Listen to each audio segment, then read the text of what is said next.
Welcome back to the Free Zone Method podcast. Today's episode is all about taking your first steps towards your Hyrox journey.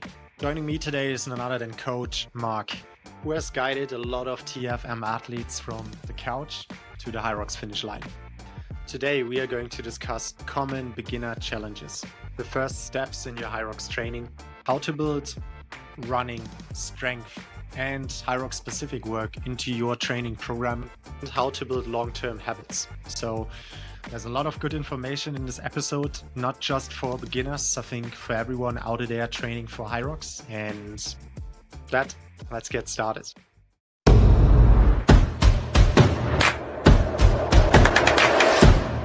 All right, Mark, first question I basically have today is what have been your fears and misconceptions before you went into your first race? And when was your first one? I think my first one was 2023. So yeah, again, a couple of years ago, maybe even 2022. The first one that I ever did, I basically just signed up with like a week's notice and I couldn't change the ticket. So I competed under somebody else's name. I just bought one off Facebook, like the dodgy Facebook buy-in, and signed up as somebody totally different. And yeah, just gave it a go. And yeah, that was my first one. I'm pretty sure that was 2022, actually. Yeah, end of 2022. Okay. Yeah, when you went in there, I think you coach a lot of new athletes with TFM. I've coached a lot of new athletes in the sport over the last years. Do you see, some kind of same, fears, misconceptions people have before going into their first race and while training for Hyrox? And, were your fears and, misconceptions the same, or how was your view in the beginning? I think like the big misconception people have is like it's only 8K worth of running. And I think that almost anybody who comes into Hyrox with like a sporting background of any kind, so maybe they've done a half marathon before, maybe they've done CrossFit, and they're like, it's only 8K worth of running. And I think that actually when you total the amount of effort that you having to put in and the amount of time that the event is, that actually it's much closer to like a tough half marathon. And so I think that for most people coming in when they're like, yep, it's only 8K worth of running, I can do that, no problem. Like it won't take me too long to train for. Actually, what you need to work on is having an aerobic base that will carry you through what for most people will be about an hour and 20 minutes up to 2 hours worth of cardio output. So I think that's the biggest misconception I see there. It's just 8K. Okay. Yeah. I have the same view on that. I think one unique aspect when we look at Hyrox is I think that is an endurance event, or at least for big part of it. And I think that's the biggest difference to other hybrid events or CrossFit and stuff, right? The event is so long. The running is a lot. You really have to focus on that. What do you think, which mindset should people have when they start their Hyrox journey in terms of training? Is there, something you have in mind or something you tell like your new athletes that you are coaching? I think that actually building mindset is like a really big part of Hyrox. And I think that almost anyone who's ever done a Hyrox, I think, gets the halfway point and is like, I don't know if I can do this. And I think if you don't feel like that at the halfway point, you probably haven't quite pushed yourself hard enough at some point, right? If you're just going through it and the whole thing's easy, you've probably just like done a 50% effort Hyrox. If for most people getting to that kind of halfway point, you're like, wow, this is pretty rough. And so I think a massive part of Hyrox is building up that resilience and the ability to trust yourself that you can get through the amount of work that's coming up. And that only really comes from putting yourself into difficult situations with training. So whether that is doing a long run so that you know that actually when those fears and doubts come in halfway through, you're like, I don't know if I can do this. You're like, actually, I've ran for an hour and a half before. I know I can do it. Or whether that is as Hyrox gets closer, you do simulations and things like that. And you're like, actually, like I've done this before, and you learn to trust yourself and your pacing. So I think that a really big part of Hyrox is the mental side of it. As much as the fitness side, it's the overcoming the self doubts that will definitely creep in during your race, 100%. I'm not sure if you've experienced that, but I definitely have. I can vividly remember like times coming off the row and thinking, I don't know if I can get to these like wall balls even. Okay. Just Okay. yeah, Yeah. I think everyone feels that. I mean, what I tell my one-on-one athletes is basically every time that, like, when they go into their first race, that it's definitely going to hurt and they yeah, shouldn't stress out. And the first race is all about learnings. You're going in there, you learn how the race is going to feel, you learn how training should feel like, and you learn that you can't simulate it in training. It's a mm, totally different feeling, right? And I think that's what everyone is feeling, either in the first race or in the first race of a season. You forget how hard it is, but I think it's doable, so it shouldn't scare people up at that point. It's doable. Everyone can get through it. It's like Hyrox says, sport for everyone, and I think so. But you have to get ready for it, no matter from which sport you come. I think in the end, like, even endurance athletes that are coming in are going to suffer, and I think they have to approach their training right. But I mean, I felt the same in my first race. I mean, as you know, I won that virtual Hyrox championships, mhm, and they invited me to the Elite 12 race, and I wasn't a runner. Like, I was just a heavy CrossFit athlete, like 10 kilograms heavier than today. yeah, And I went in there with a game plan, didn't stuck to it, and blowed up after like 10 minutes. And it was hitting me not halfway through, it was hitting me after 10 minutes. I was like, mhm, gosh, what's going on here? And I learned so much from that race. So super, super important to get ready for it in the right way. yeah. Um, It's yeah. interesting. I was speaking to one of my athletes quite recently about this, where they asked if they asked me if I thought they could do a Hyrox, and I know they could because of how mentally strong they are. And I think that actually, like with Hyrox athletes, you could have someone who's not hugely fit but is very mentally strong, could finish the race. But you Mhm. could equally have someone who's actually pretty fit but not mentally strong or is mentally weak, and they would really struggle. And I think that that kind of bridges the gap. Like if you have mental strength, or you can build that mental strength, it can really carry you through a race. And I think at the elite levels, even like if you have an athlete who's very, very mentally strong, like that can be that tiny edge that pushes them to, a top place over somebody else who's just as fit as them. So Yeah. yeah, What do it's you a think huge. is more important, mental Well, strength or physical strength?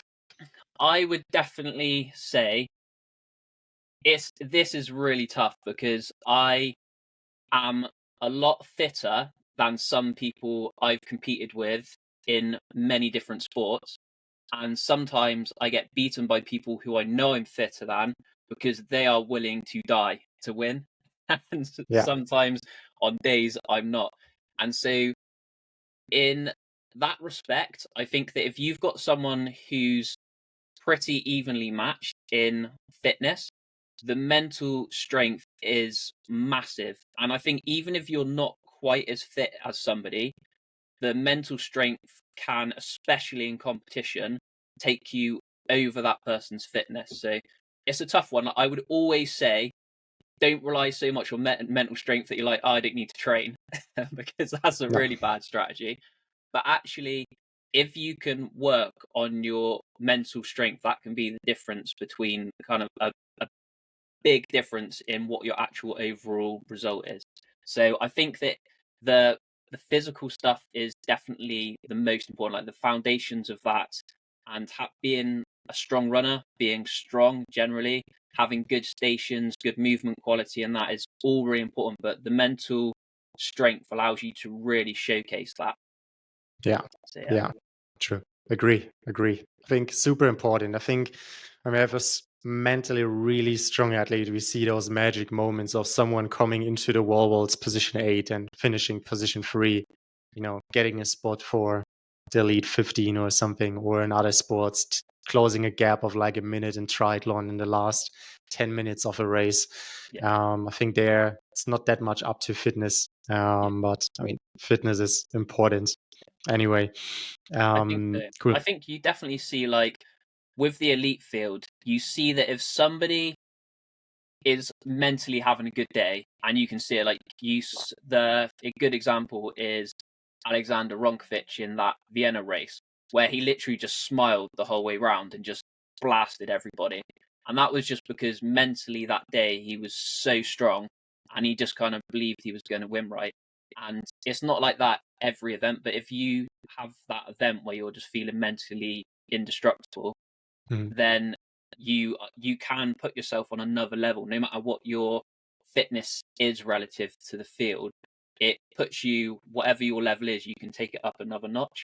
And we do see it. We see it quite often in the elite field. Like some, especially we see it with Megan and Lauren, like all the time, how they go back and forth. And a lot of it's just like you can tell on their faces, like whether it's a good day for them or not. It's quite interesting. True, true. Yeah.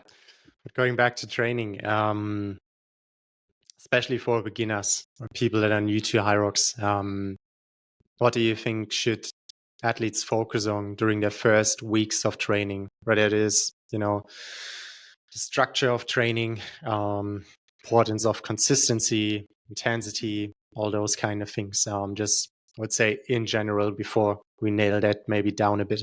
Yeah, so I think the first thing you really need to do is just think about how much time you have to train and how sustainable is it that you're going to be able to train that much. Because I think a lot of people come to me and say, I want to train 7 days a week, twice a day.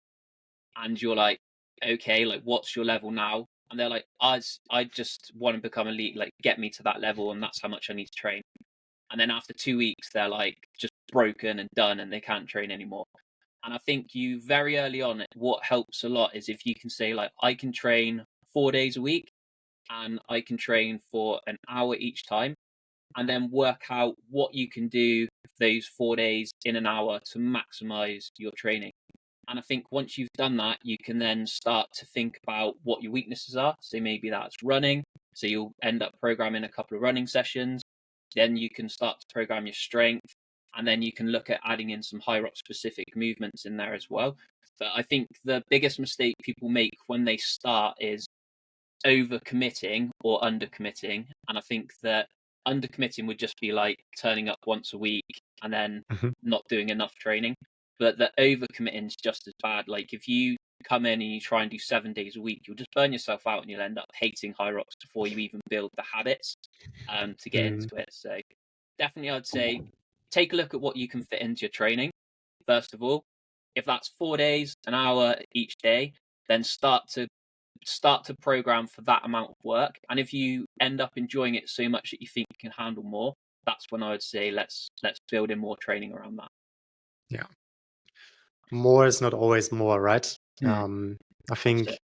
question I get a lot of times is when people are joining or coaching is how many training days are needed in the end. And I think people should always look at what is long-term doable with their private day-to-day life in combination with training without too much stress, so that things like family, job, overall happiness, whatever, are not falling down. And I think most people in our coaching are working out like 4 to 5 days a week. It's not like everyone is doubling up Yeah. 6, 7 days a week or something. I think most people are sitting between 5 to maybe 8 hours in the peak over like Yeah. 4 to 5 days. And I think that's enough. And I think a lot of athletes can get down to like a 65, 67, like open time with that, maybe even pro, depending on how good they are. And I think not that much is needed, especially not in the first season when you're new to that sport and new to sport in general, I would say. I agree, but I also think that if you're new coming into Hyrox and you're doing that much training, a lot of Hyrox is quite repetitive movement based. So like there's a lot of forward movement, there's a lot of running, there's a good amount of strength work, and it tends to be things like squats and lunges, and it's quite hard on your hips and your legs. And I think it really will pay you, because so many people come into Hyrox, and this goes for running as well. It's not just Hyrox, but it's more a kind of endurance sport thing, and get injured quite quickly because of the repetition of the movements, and they don't take the time to build base. They just come in hard and try and do massive amounts of volume. I think if you can hold yourself back and just enough that you can build volume safely, it will pay you back long term, because you won't need to take like 2 weeks off at a time, a month off at a time because you've injured yourself. You'll be able to train consistently, and I think that's massively important for Hyrox. Like being able to turn up and train as much as you can train without having to take time off is one of the keys to getting better at this sport. I think just consistently being able to train. Yeah. I always ask athletes that are new in the coaching how many days per week they have to train. Mhm. And they usually give you two numbers, a lower one and a higher one. It can be 3 to 4, 4 to 5, 6 to 7, whatever. I always pick the lower one for the first weeks and say, hey, it's better to start here and then gradually build up and build in that second day and do that long term instead of starting here and staying here for the next weeks, right? The question we always have to ask us, how many volumes really needed at the moment to get better, right? Usually not that crazy much. We always think that a lot is needed, but I think it really isn't.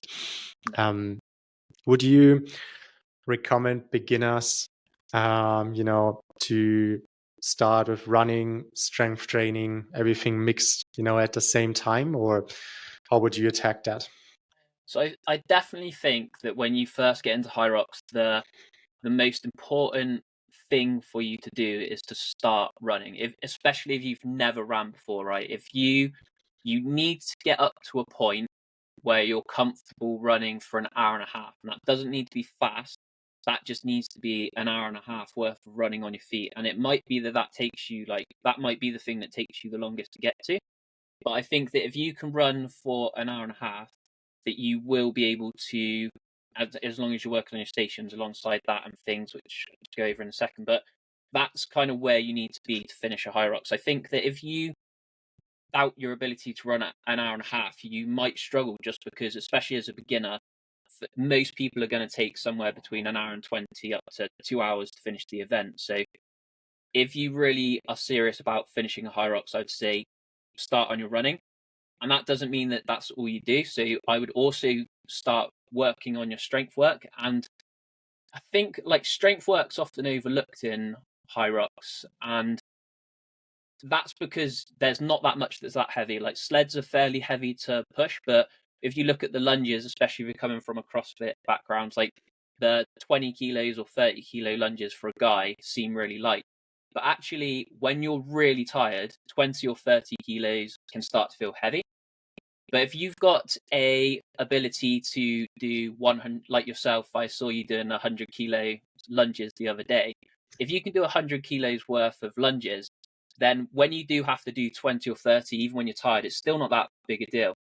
But if your lunge at the moment is only 40 or 50 kilos and that's your max, and then someone goes, okay, now I want you to do like almost 100 lunges with 20 or 30 kilos after you've just run 7K, you're at that point, it becomes hard. Like no matter how light it is, if your strength level isn't up there. So I do think you need to work on strength as well. And I'd probably do, to start with, I'd probably put people on 2 days worth of running, 2 days worth of strength work.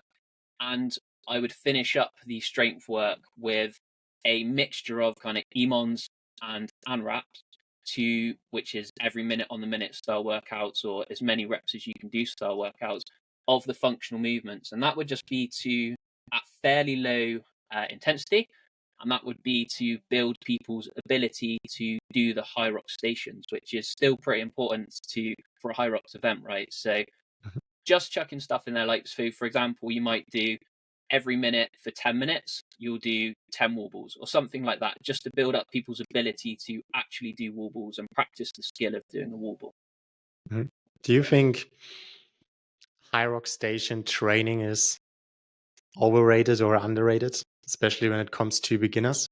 So it's interesting. So I think that one of the things that I think is overrated is doing Hyrox station work at 100% intensity.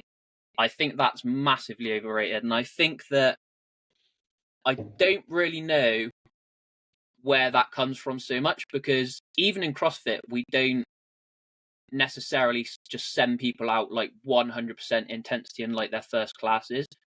Any sport you think of, so if you think of like basketball, football, running, CrossFit, when you first start, you do a lot of skill work. I mean, if you look at like how much skill work like a basketball team will do, like 90% of their training seems to be like skill work, right? And I think that the thing in Hyrox that's underdone is skill work. And maybe that's because people are like, oh, it doesn't take that much skill to do a lunge, or it doesn't take that much skill to push a sled. But actually, there is quite a lot of skill in doing something like a wall ball, right? Like we just posted a video a couple of weeks back about like 3 different ways to kind of clear your arms if the lactic build up in your arms whilst you're doing wall balls, and that's just your shoulders. Like we're not even talking about hips or legs or any other thing. So I think the thing that's underdone in Hyrox is actually spending time practicing the stations and building volume by practicing the skill of a station. I think that's what's really underdone.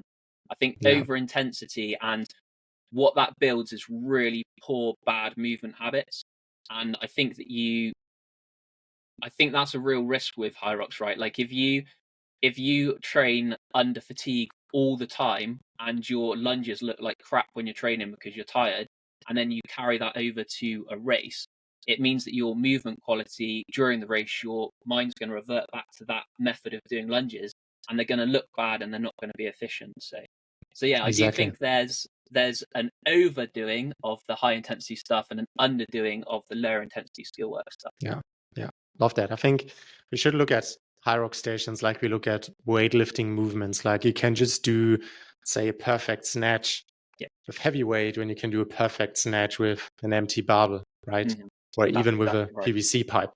Yeah. And I think that's how we want to look at those stations. And I think what is holding a lot of athletes back is not even the strength they have. It's especially the technique, like on Yeah. the sled push, on the sled pull, on the wall balls. That's the stuff that is holding you back. Maybe your mobility, Yeah. I can just refer back to Alexander's story like 2 or 3 weeks ago, where he was posting something with his physio and he said, hey man, like he said something like, man, those mobility sessions are feeling better and more worthwhile than a whole training session at the moment. Like I feel like they are getting me better at the moment. Yeah. Better posture, less energy waste, better performance in the end, right?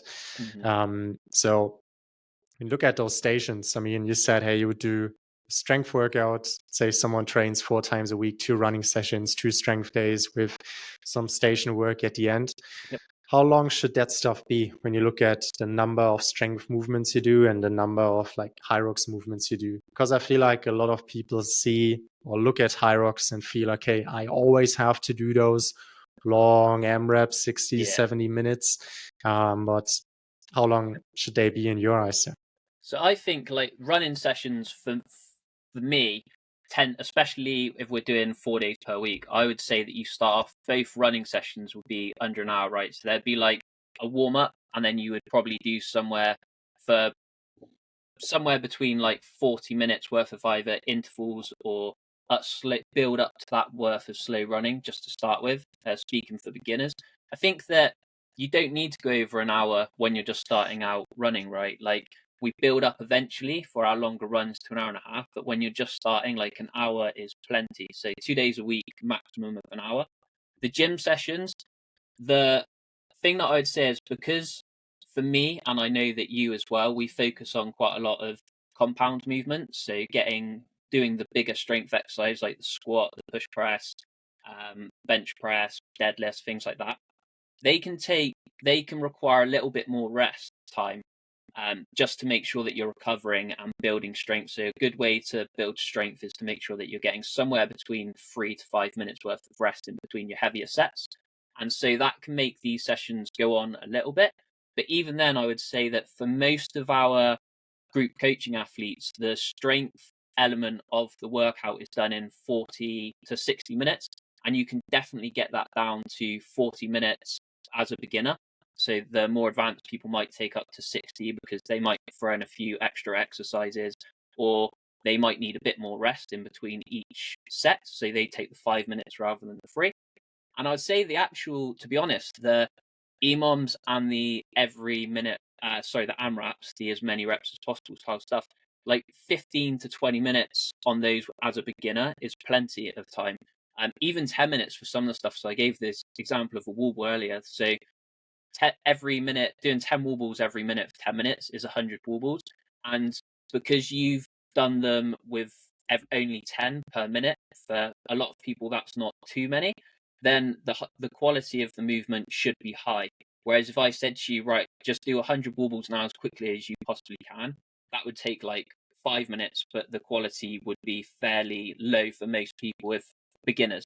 So I think that 15 to 20 minutes for the AMRAP and EMOM style stuff, functional fitness stuff, is plenty as a beginner. Yeah.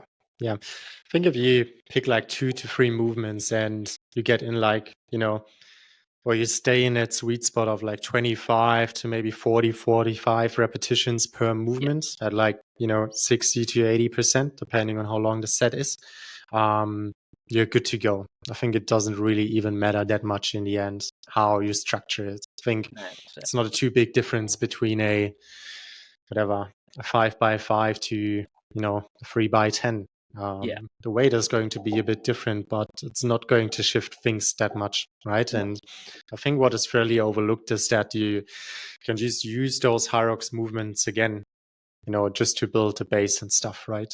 Yeah. You don't have to do them super intense, and cross training is a really good way to build fitness. And that's what we are doing with a lot of our athletes. We just put them into EMOMs or AMRAPs, but just sitting at like zone 2, zone 3, and just cruising there, not extending like 70, 75% of their max heart rate or something, to give them something to control themselves. And by doing that, you add on, right, 30, 40 minutes, maybe 60 to 90 minutes a week of just endurance training instead of just working through high intensity things. Yeah, that's right. Yeah, I think the high intensity stuff is just where the movement quality begins to break down. And I really think as beginners, the movement quality is so important, because we see this all the time with athletes in CrossFit, and we say this. So if we get somebody who comes to us in our CrossFit gym to do weightlifting, and they are super strong when they come in, so they got a really good deadlift, a really good squat, a really good bench, and they come and they start snatching, very quickly they'll be snatching like 60, 70, 80 kilos, but it will look not good. But because they can do it, and because ego gets in the way, they end up with really poor movement quality in the snatch, and they'll just stay at that 80 kilos forever. Like, they'll never get better because they haven't had to work on form to get to that level. But because everybody's so impressed that they're doing 80 kilo snatch, then they're kind of stuck with it, and they're just like, right, no, I'm just doing this 80 kilo snatch. Whereas we get people in who maybe have a different background and they're not quite as strong, and maybe they can only do 40 kilo snatch, but to get that 40 kilo snatch, they have to really work perfectly on their technique. And then after a few months, they'll do 50, more months, they'll do 60, more months, 70, they'll get to 80, and then they'll surpass the person who for 2 years has been doing 80 kilos because they never worked on that movement quality. And you see similar things in Hyrox, right? Like, some of the athletes we have could do like the 30 kilo lunges, but they look bad. They're like leaning over like as they do them, and they just really don't look pretty. Whereas some people had to start on the 15 and then the 20, and now they're up to the 30, but they're moving them quick and they're moving them well. And so I think if you play the long game, it pays you back big time. So yeah.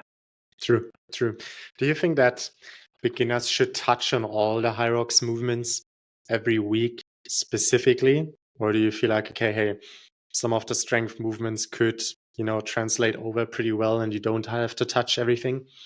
I think definitely for beginners, I don't think you do need to. I think it does pay you to kind of make sure that you're including them into your training, and maybe that'll be every 2 weeks. Like, it's important to work out what you're not very good at so that you can begin to work on improving it, and those would be the ones that I focus on.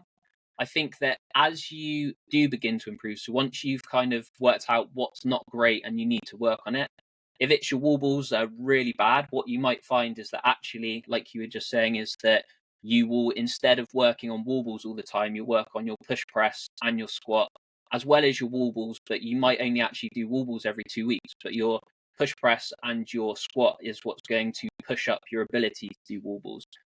And so I don't think it's necessarily important to do the movement, but I think it's important to focus on shoring up the weaknesses that you have.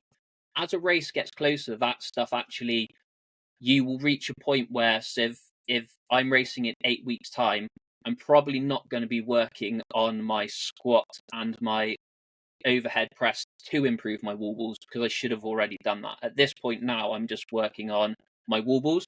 I'll be working still on my strength, but it'll be more general strength, and I won't be trying to make my wall balls better through those movements now. Like that's too late now. I should have done that before. And so I think that as the race gets up, that's when it gets closer. That's when I would be more inclined to work on the movements even more regularly. But during the time when we don't have races up, that's when we work on getting better at the movements, but we don't necessarily have to do the movements to do that. Yeah. I think like in season, we are totally fine with, a strength loss of like 10 to 15% when we are gearing up for a race. But that's something I think super, super specific here. You can get low, can let go of your strength in some ways, not all year long, but in some during some times of the year. I think so. Cool. I think as well, like strength, if you've got a race coming up, normally that is where the intensity does need to, we've been talking a lot about keeping the intensity down a little bit for beginners. As the race comes up, that's when you do start to raise that intensity a bit. And it's hard to do a lot of intensity and a lot of strength work together. And so I think that naturally, as the intensity of the more Hyrox specific stuff in your running sessions build up towards a race, the natural thing to drop slightly is the strength the intensity of your strength sessions, really, like the amount of volume you're doing and how heavy the weights are. So I think that they fit really well together, kind of dropping off the strength and building up the intensity. And then as the race is further away, then we would actually drop the intensity and build up the weights. Mm-hmm.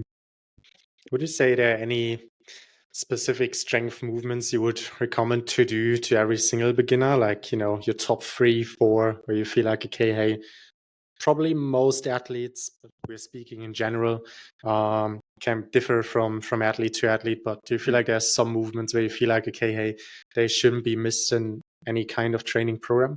Yeah, I think so. I think overhead pressing of some kind, so that could be strict pressing or push pressing.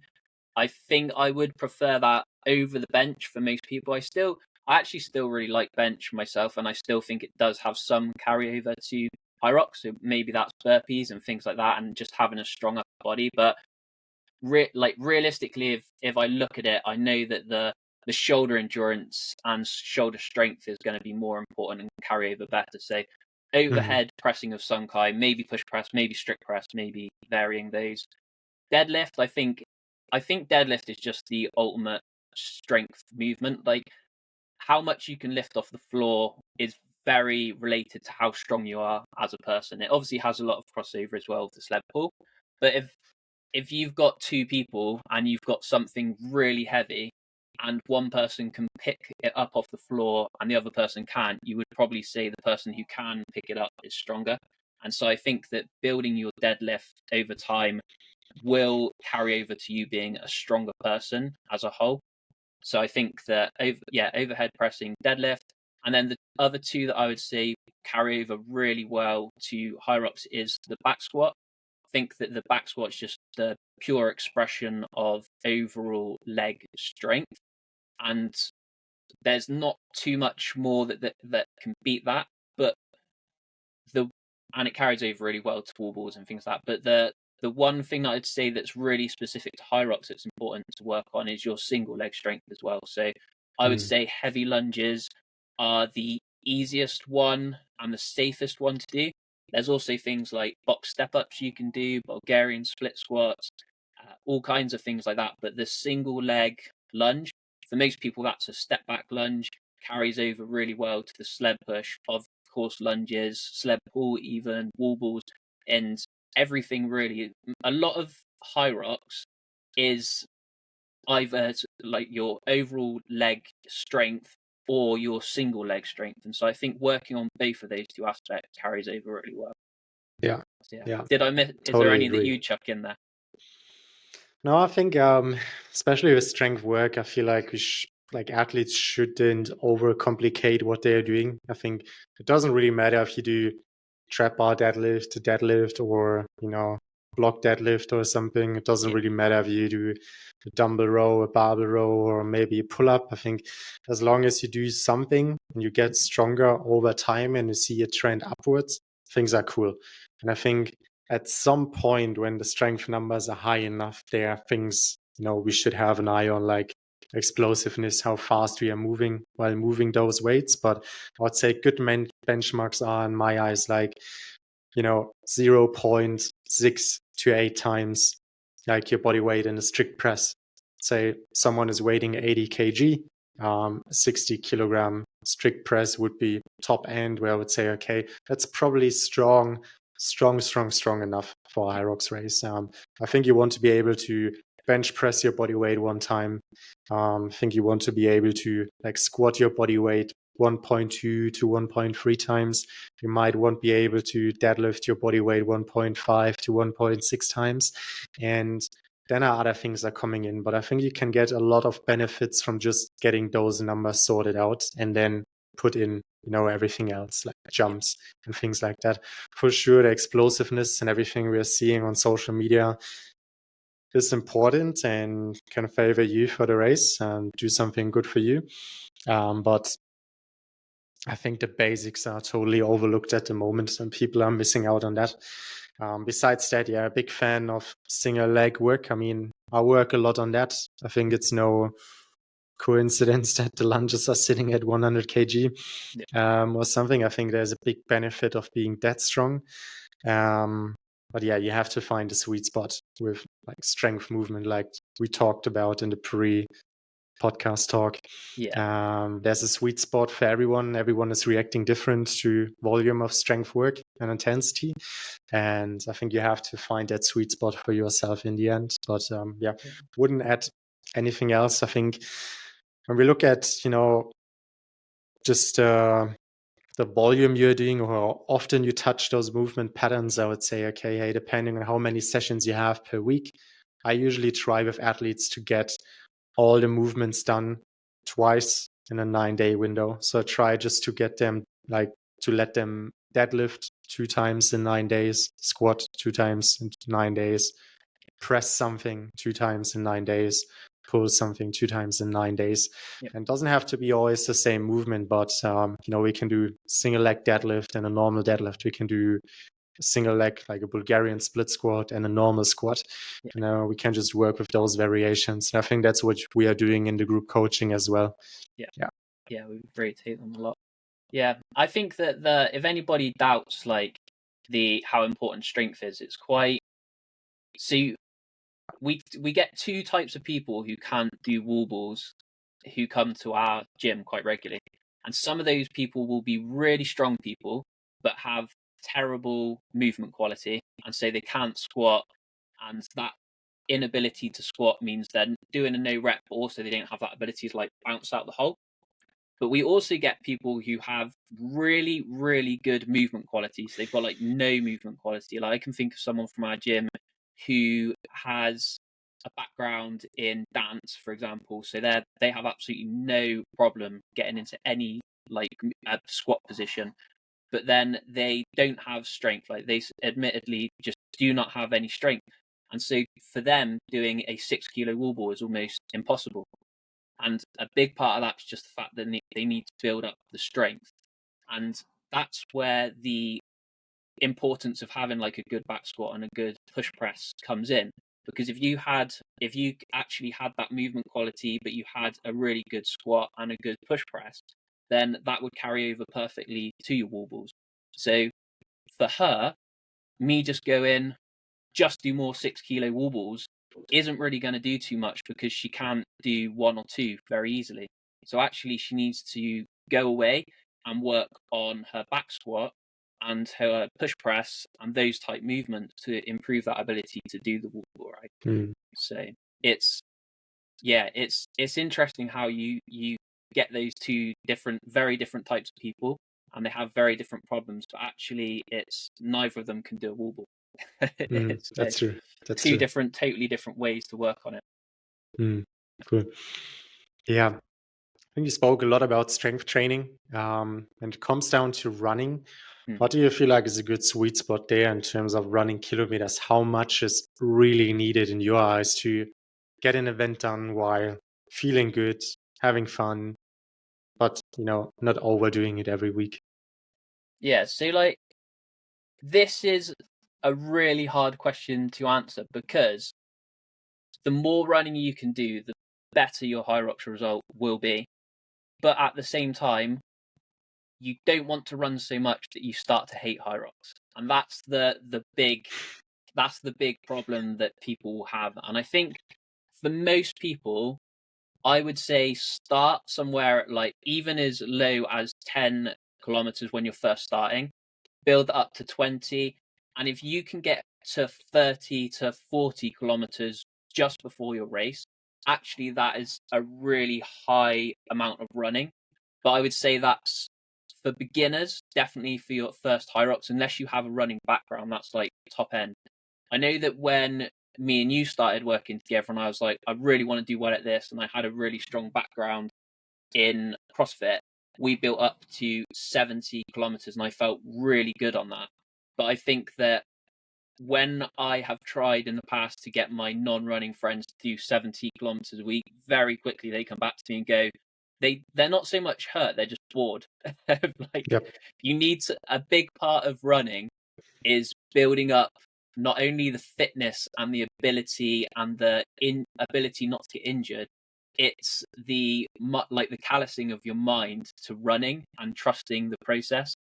Especially like the amount of messages I get when I start to give people the zone 2 style running, for example, saying like, does this really help me? Like, how much do I have to run? Doesn't feel like a workout. So. Yeah, it doesn't Yeah. feel like it should work. So I think that the really important thing with running is to build it up slowly.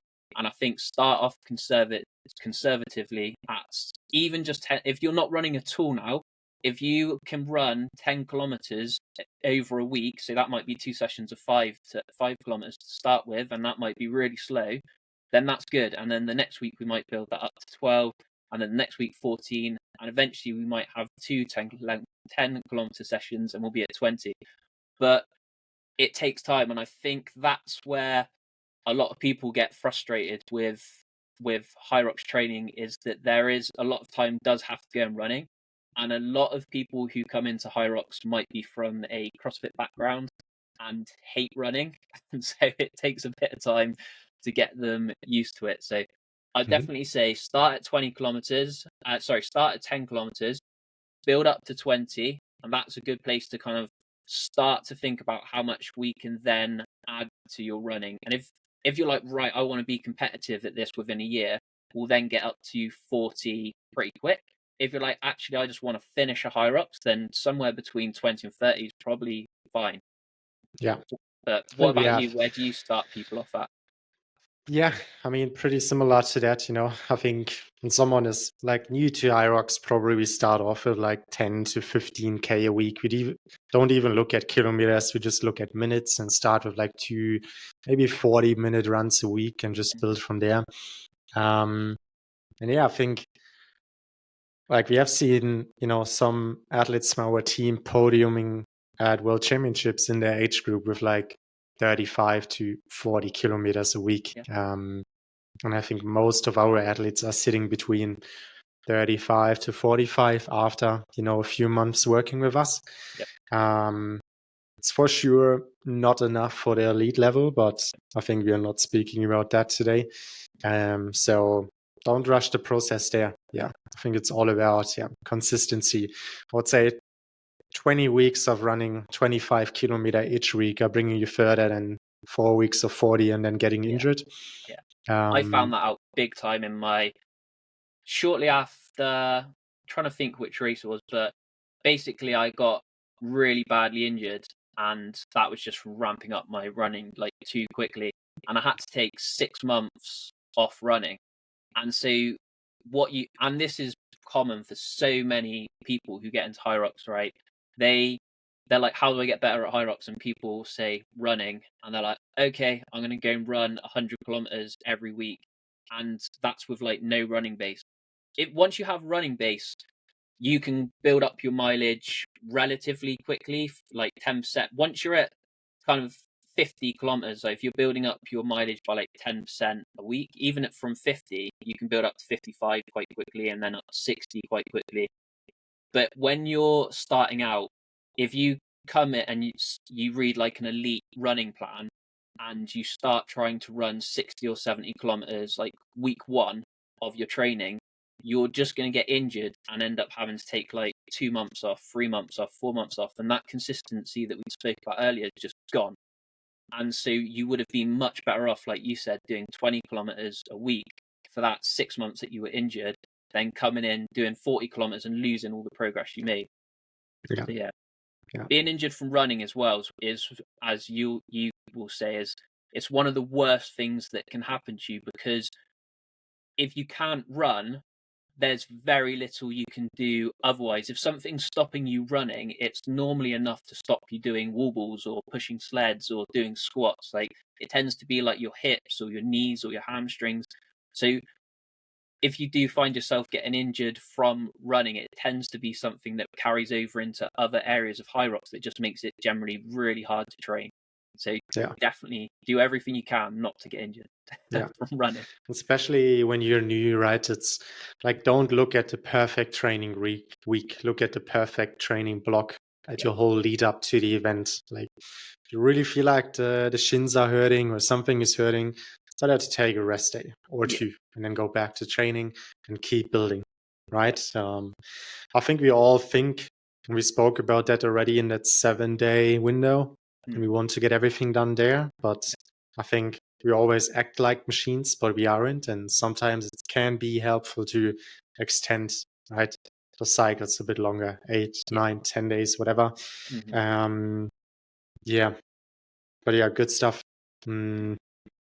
Yeah, I think I have a lot of experience with people who love doing Hyrox really quickly and just jumping into the running, like high volume running, and it's just that injuries, right? That just don't let yourself be that person who gets injured.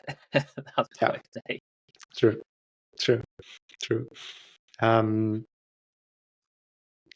Which advice, I mean, maybe to finish it up, would you give to someone who is, intimidated by doing their first Hyrox? I could imagine some people are listening to that maybe have the thought of doing it, but everything seems so wild on those Instagram reels. Everyone is looking so strong. What are your thoughts about that?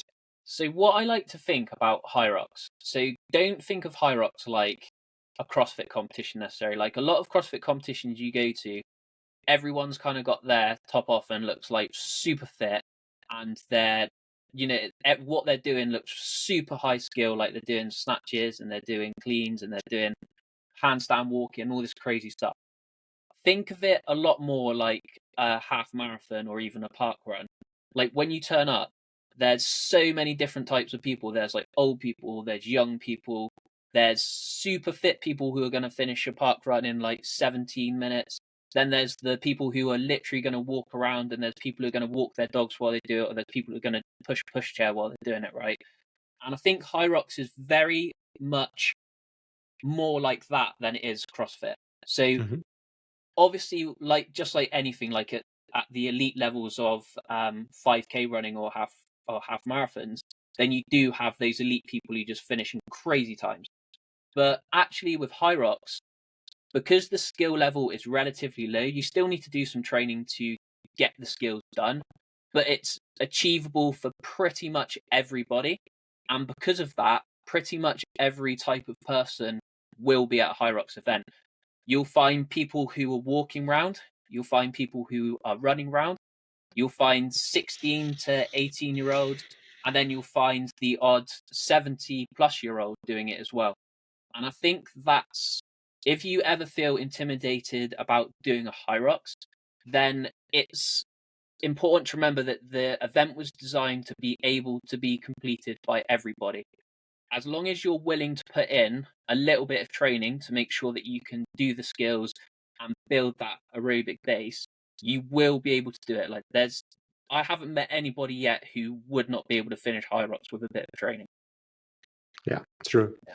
I think a good starting point can be, get some friends together and start with a relay. When you have done that, go into a double with a friend. So when you have done that, you can make the step into a singles.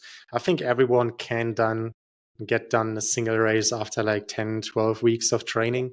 You will get through that. You will enjoy the race. We'll have some fun and meet new people, enjoy the atmosphere. And I think, as I said in the beginning, I think the first race is not about winning it. The first race is about gaining experience. I would say the first season is about gaining experience and just race as much as you can, not looking at times that much, and just nail stuff down from there. But with like every sport, I think we are building up, and no one would, or most people wouldn't go into Ironman. They would start with a sprint triathlon and then build from there, right? And I think that's the way you have to look at Hyrox. But it's not a massive event. It's not massively long, right? It's hard, but it's like not killing you. There's so much harder things out there, and in the end, we should remember we choose to do that, right? Like, yeah. 1 second, my parcel just arrived. Go. Little pest. It's our strongest, biggest team member. We have to cut that in. Yeah. Yeah, exactly. So yeah, I think that the really useful thing about Hyrox that we don't get from other sports is that you get a list of all your data. So once you've finished your event, it tells you how fast your runs were, how fast your lunges were, how fast your sled push was. And so as you begin then to start to progress as an athlete, you can look at where you're not so strong. So let's say, for example, your sled push was like 2 minutes, which is really fast, like so good that you don't really need to work too much on that. But your wall balls were 9 minutes. At that point, you can be like, okay, my wall balls are actually pretty slow relative to the rest of the field. And so you can spend a good amount of time working on that. I think this is actually pretty unique in a lot of sports. So at college level football, for example, you don't get like how many passes you did, and you don't get how fast were you runs, how many people did you tackle. Like at the lower levels of football, you don't get all that stats, so you just kind of have to guess and be told by coaches what you should be working on. But in Hyrox, we actually get all that data, so it's really useful once you've started to get your races done to see that as an opportunity to progress. Every single time that you race as a Hyrox athlete is just that ability to get feedback on how well your training's been doing, and then the ability to build on that going forward. And I think that's a really useful thing for beginner athletes to keep in mind, right? Yeah. The race is cherry on the top. Yeah. In the end. Yeah. Yeah. And just having that data available to you is just awesome. Like you don't get that in other sports. So yeah, that's great. Yeah. Cool. Good, man. All right. Then I would say that's it for today. Thanks for your time. Really appreciate that. I think if you're looking for some programming, Mark is basically offering, coaching for us in 101 and in our group coaching. So we have a few more spots left in the 101. Feel free to check the website and everything. I think we'll put that into the show notes. Anything from your end before we jump off? Just say that if you're interested in the group or one-on-one training, it's really awesome getting to speak to all our clients and individual athletes and helping them improve. It's one of the things that I live for. Like I know Marcus does as well. So it's honestly when you program a workout for somebody and they do it and then post you your results, it's like it's a really kind of unique relationship because as you're writing out the workout and you know how bad some of them will be, Marcus will know this, or you know how helpful some of them will be. It's really fun and exciting to see like how athletes are taking the workouts and responding to them. So it's been really cool getting messages from people saying like, wow, that workout was tough, or 4 months later saying, I didn't think I'd be able to run this fast or be able to lift this much weight. So yeah, really been So enjoying good that. to see the progress. Yeah, it's awesome. Cool. All right, then I would say we see us next week, and enjoy the rest of your day, Mark, and thanks for everyone for joining in today. Yep, you too. See you, Marcus.